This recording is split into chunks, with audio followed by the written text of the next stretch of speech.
بسم اللہ الرحمن الرحیم۔ اللہ کے نام سے شروع جو سب پر مہربان نہایت رحم کرنے والا ہے۔ السلام علیکم ورحمۃ اللہ وبرکاتہ۔ آج کی اس ویڈیو میں ہم آپ کو بتائیں گے کہ حمل کے دوران عورت کے پریگننٹ ہونے کے دوران اپنی بیوی کے ساتھ ہم بستری کیسے کی جاتی ہے۔ ایسا کون سا طریقہ ہے جس سے ہم حاملہ بیوی کے ساتھ ہم بستری کریں اور بیوی اور اس کے پیٹ میں جو بچہ ہے وہ محفوظ رہے اور اس کو کوئی تکلیف اور نقصان نہ پہنچے اور ہماری خواہش بھی پوری ہو جائے۔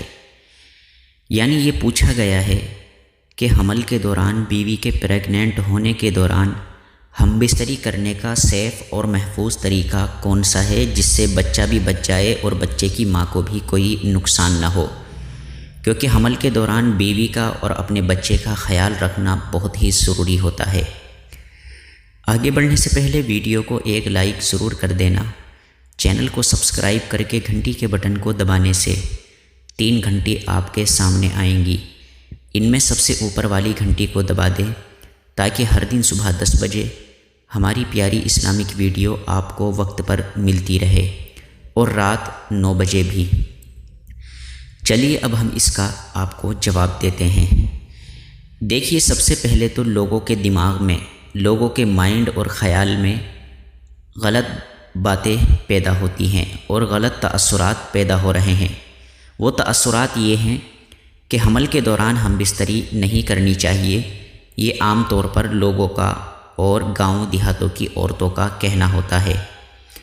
حمل کے دوران بیوی سے سیکس نہیں کرنا چاہیے اور بہت سے معاملات ہیں کہ بچہ جو ہے وہ نارمل پیدا ہوتا ہے، اور اگر بیٹی پیدا ہوتی ہے تو اپنے باپ پر لعنت وغیرہ بھیجتی ہے۔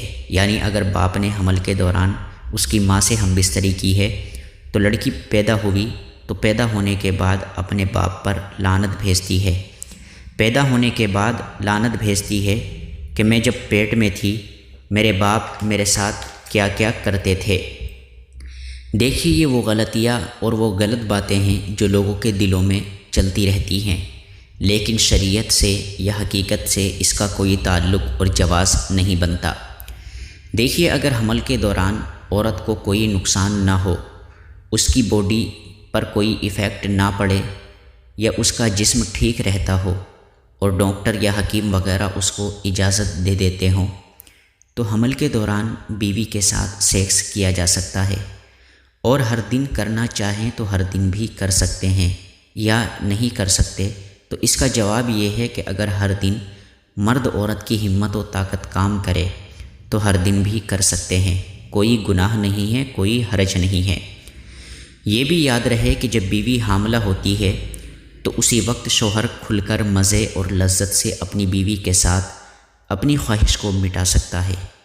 یعنی جو مزہ بیوی کے ساتھ ہم بستری کرنے کا حمل کے دوران ہے وہ مزہ شوہر کو زندگی میں کبھی نہیں ملتا۔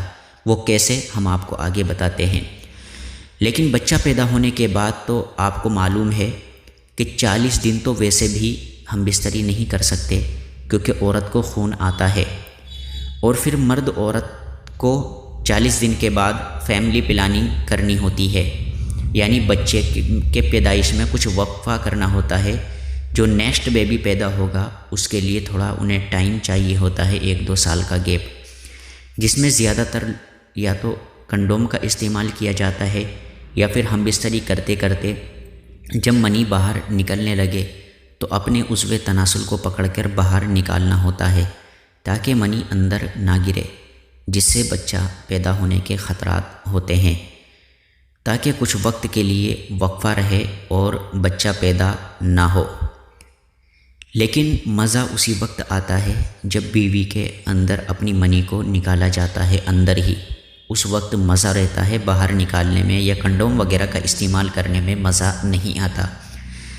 اب دیکھیے، حمل کے دوران ہم بستری کیسے کی جائے، اس کا کیا طریقہ ہے۔ ویسے تو قرآن پاک میں ہے کہ عورت کو آپ کی کھیتی بتایا گیا ہے، اللہ پاک نے بتایا ہے، جیسے آپ چاہیں کر سکتے ہیں، بیوی کے ساتھ کھیل سکتے ہیں، لیکن چونکہ حمل کے دوران کچھ احتیاط ہوتی ہیں، اگر وہ احتیاط کر لی جائیں تو بچے کو نقصان نہیں ہوگا۔ حمل کے دوران کیسے کریں؟ تو اس کا طریقہ یہ ہے، سب سے پہلے بیوی کو سیدھا لٹا لیا جائے، سیدھا بیڈ پر لٹا لیا جائے اور آپ اس کے سامنے دو زانوں ہو کر بیٹھ جائیں۔ پھر کمر کے نیچے تکیہ رکھیں اور پھر اس کی دونوں ٹانگوں کو یعنی عورت کی دونوں ٹانگوں کو آرام سے اٹھا کر اپنے داہنے کاندھے پر داہنی ٹانگ کو رکھیں اور بائیں کاندھے پر بائیں ٹانگ کو رکھ کر عورت کے سامنے دو زانوں بیٹھ کر دخول کیا جائے۔ اس طریقے سے عورت کو بالکل بھی تکلیف نہیں ہوگی، لیکن آپ اگر کسی اور طریقے سے کرتے ہیں تو عورت کو بہت زیادہ تکلیف ہوگی اور پھر بچے کی صحت کو بھی نقصان ہوگا۔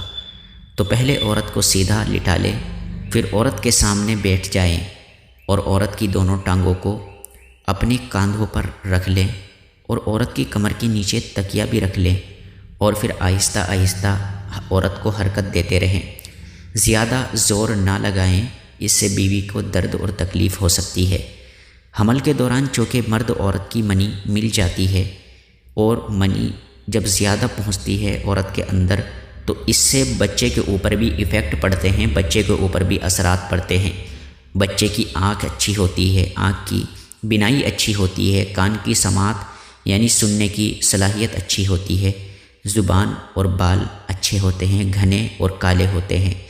بچے کی صحت کے لیے حمل کے دوران اپنی بیوی سے یہ خواہش ضرور پوری کرنی چاہیے۔ اب ہم آپ کو دوسرا ایک اور مسئلہ بتانے جا رہے ہیں۔ جب چھوٹے بچے کا پیشاب کپڑے کو لگ جائے تو پھر کیا کرنا چاہیے؟ اس مسئلے میں صحیح اور درست موقف یہ ہے، دیکھیے آپ کی ماں اور بہن کے اوپر بھی چھوٹے بچے کا پیشاب لگتا ہوگا یا آپ کے کپڑے کے اوپر بھی، کیونکہ جب چھوٹے بچے گھر میں ہوتے ہیں، چاہے وہ بہن کا بیٹا ہو، بیٹی ہو یا اپنی ہی بیٹا بیٹی ہوں، تو انہیں کھلانا پڑتا ہے اور جب کھلاتے ہیں تو کبھی کبھی وہ پیشاب بھی کر دیتے ہیں، تو آپ اس مسئلے کو ضرور سن لیجئے۔ جب چھوٹے بچے کا پیشاب کپڑے کو لگ جائے، اس مسئلے میں صحیح اور درست موقف یہ ہے، یعنی صحیح بات یہ ہے کہ ایسے لڑکے کا پیشاب جو ابھی دودھ پیتا ہو، یعنی بچہ ابھی دودھ پی رہا ہے، اس کے اندر کھانا کھانے کی طاقت نہیں ہے، وہ کھانا نہیں کھاتا، صرف دودھ پیتا ہے، تو اس کا جو پیشاب ہے وہ ہلکی ناپاکی ہے، ہلکی نجاست ہے۔ اور اگر چھوٹا لڑکا جو دودھ پیتا ہے، کھانا نہیں کھاتا، اس کا پیشاب آپ کے کپڑوں پر لگ جائے تو اس کو پاک کرنے کے لیے پانی کا چھڑکاؤ کر دیں، مطلب صرف ہاتھ میں پانی لے کے اپنے کپڑوں پر چھڑک دیں، ہاتھ ویسے ہی پھیر دیں تو یہ کافی ہے۔ جس کا طریقہ یہ ہے کہ اس پر اس طرح سے پانی ڈالا جائے، اگر لڑکا چھوٹا سا بچہ جو دودھ پیتا ہے وہ پیشاب کر دے تو اس طرح پانی ڈالا جائے اس جگہ پر کہ وہ سارا پیشاب یا پیشاب والی جگہ کو ڈھانپ لے، یعنی گیلا ہو جائے، بغیر اس کے کہ اس کو ملا اور رگڑا جائے۔ یعنی اگر آپ ملیں گے نہیں اور رگڑیں گے نہیں اور اس کو نچوڑیں گے بھی نہیں تو کوئی حرج نہیں ہے، پاک ہو جائے گا۔ یہ اس لیے کہ نبی کریم صلی اللہ علیہ وآلہ وسلم سے ثابت ہے کہ آپ صلی اللہ علیہ وآلہ وسلم کے پاس ایک چھوٹا بچہ لایا گیا، آپ صلی اللہ علیہ وآلہ وسلم نے اس کو اپنی گود میں بٹھا لیا تو اس نے آپ صلی اللہ علیہ وآلہ وسلم کے کپڑوں پر پیشاب کر دیا۔ آپ صلی اللہ علیہ وآلہ وسلم نے پانی منگوا کر اس پر چھڑکاؤ کر دیا اور اس کو دھویا نہیں۔ یہ تو تھا لڑکے کے پیشاب کے بارے میں۔ اب لڑکی جو چھوٹی سی بچی ہے، دودھ پیتی ہے یا کھانا کھاتی ہے، جہاں تک لڑکی کے پیشاب کا تعلق ہے تو اس کو دھونا لازمی اور ضروری ہے۔ یعنی اگر لڑکی چھوٹی ہے، چاہے وہ دودھ پیتی ہو یا کھانا کھاتی ہو، اگر وہ آپ کے اوپر پیشاب کر دیتی ہے تو اس کے پیشاب کو دھونا ضروری ہے، کیونکہ پیشاب میں دیکھیے اب جو ڈفرینس ہے وہ فرق ہے، اس کی اصل وجہ کیا ہے، اس کا مین ریزن کیا ہے کہ لڑکا اگر دودھ پیتا ہو وہ پیشاب کر دے تو اس کا صرف چھڑکاؤ سے پاک ہو جائے گا، اور لڑکی اگر دودھ پیتی ہو تو چھڑکاؤ سے کام نہیں چلے گا، دھونا ضروری ہے۔ تو اس میں جو فرق ہے اس کا ریزن کیا ہے؟ دیکھیے پیشاب میں اصل یہ ہے کہ وہ ناپاک ہے اور اس کو دھونا واجب ہے، لیکن اس حکم سے چھوٹا بچہ جو دودھ پیتا ہے وہ الگ ہے۔ دلیل وہ حدیث پاک ہم نے آپ کو بتا دی۔ چلیے اب آپ کو ایک اور مسئلہ بتا دیتے ہیں اسی سے ملتا جلتا، جو عورتوں کے لیے بہت ضروری ہے، آپ کی بیوی، بہنوں، ماؤں کے لیے۔ عورت کے اس دامن کا حکم، یعنی جو دامن ہوتا ہے اس کا حکم، جس کو گندگی وغیرہ لگ جائے اس کا حکم دیکھیے جوتوں کی طرح ہے۔ اگر عورت کے کسی دامن پر گندگی لگ جائے تھوڑی بہت تو جوتوں کی طرح ہے، جب کوئی شخص ان سے گندگی کو رونتا ہوا گزرے پھر اس کے بعد پاک اور خشک جگہ سے گزرے تو پاک اور خشک جگہ ان کو پاک کر دے گی۔ یعنی جسے جوتے ہوتے ہیں اس پہ ناپاکی لگ گئی، کسی گیلی جگہ میں تھا اور وہ کسی سوکھی جگہ میں گیا، اب ظاہر سی بات ہے جوتے زمین پر ٹچ ہوتے جائیں گے تو وہ خشک جگہ ان جوتوں کو پاک کر دے گی۔ تو اسی طریقے سے ایسے ہی عورت کے دامن کا حکم ہے کہ اس کو ویسے ہی رگڑ دیا جائے سوکھا ہی تو وہ پاک ہو جائے گا۔ تو یہ تھی آپ کے لیے 3 مسئلے جو آپ کے لیے بہت ہی ضروری تھے۔